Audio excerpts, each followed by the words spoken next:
All right, guys, let's get into this review of the early game, Switzerland versus Czechia, and this game was an absolute doozy. 4-3, our first overtime game of these Olympics, and Switzerland comes out on top.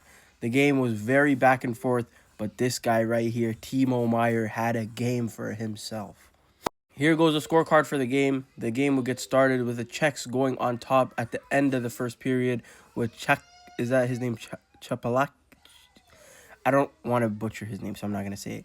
He scores and gets assisted by Natchez and Kempe for 1-0 lead for the Czechs after one.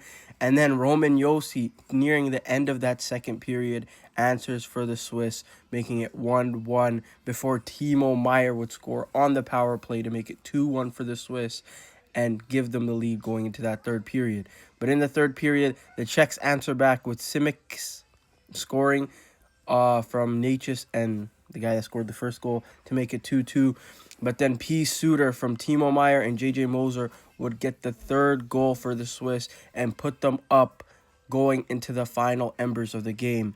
But then, with 2 minutes left, the Czechs pull their goalie and Marty Natchez on the one-timer from Filip Hronek. What a pass that was from him as well.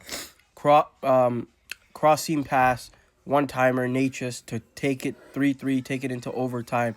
And then in overtime, the hero for the Swiss, Kukan, is that his name? Kukan, beautiful, walks into the zone. No 2-on-1. Like I was saying, he walked into the zone and absolutely ripped one top shelf and gave the Swiss the win. And second spot in Group A. Canada, of course, finished first with that absolute pummeling that I'm going to get into after this. And this is how the group ends up after all the group games are finished. Big win for the Swiss. That probably means now that they're going to be the #1 seed in the qualifying rounds. So they'll probably get a France or an Italy, which bears very well for them as they could qualify off of that.